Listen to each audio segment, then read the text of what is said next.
Today I'm dealing with a nasty old clogged sink, so I'm going to show you how to go about unclogging the plumbing.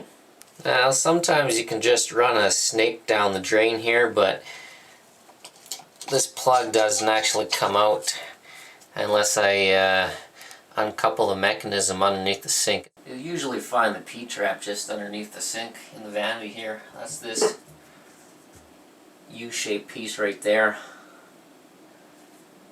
Quite often they've got a couple thread pieces on here. All you have to do is unscrew them. So for this job, all you need is rubber gloves, where you're going to need a set of good size pipe pliers here to undo these threads, and you need a bucket to catch any water.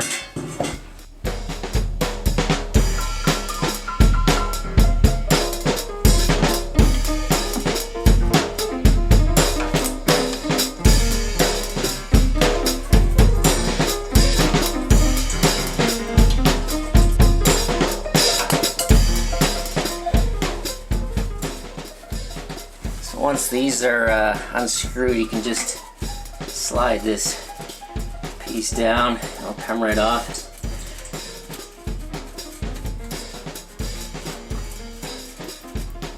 This really stinks. This water's disgusting.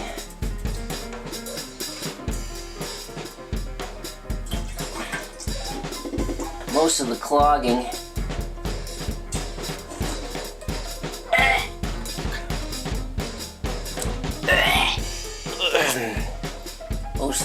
is up inside the mechanism for the plug. So I'm gonna get a coat hanger to feed through there to poke it out. This mechanism right here is what moves the plug up and down, but to get the plug out, I have to decouple this from the plug assembly. That's done by loosening this screw right here. So I'm gonna go ahead and do that. Should be able to just pull this right out. There you go. It's actually not too bad in there. I gummed up around the sides, so I'm gonna have to get that coat hanger and work that gunk off the sides. It looks like a buildup of hair and soap. It's really disgusting. Can't really describe to you the smell that I'm smelling right now. I honestly regret not putting on a proper gas mask. This is revolting.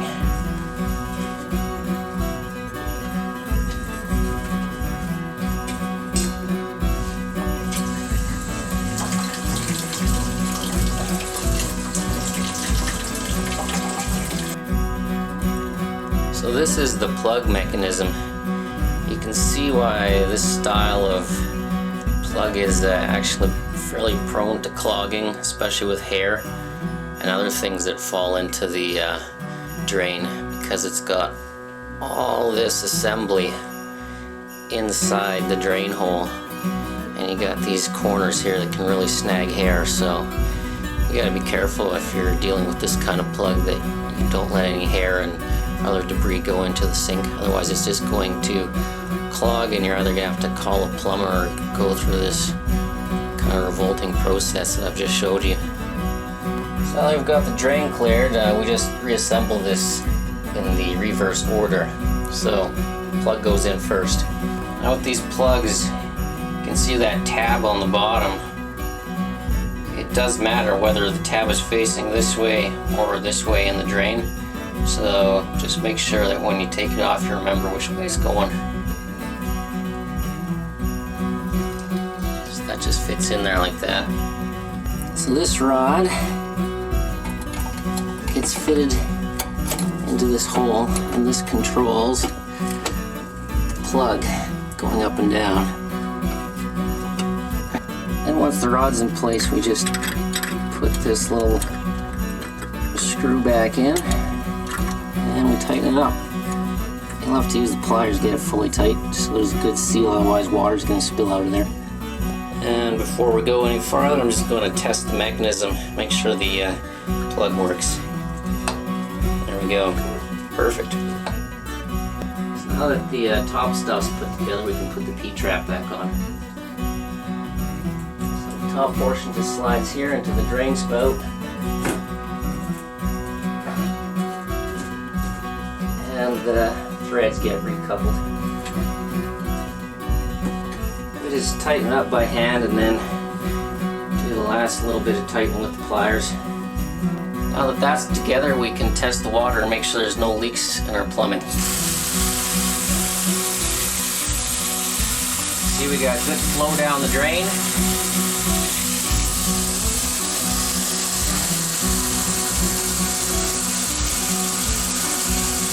And I'm not seeing any leaks under here. So that's done. Thanks for joining me for this plumbing adventure. I hope I never have to do it again.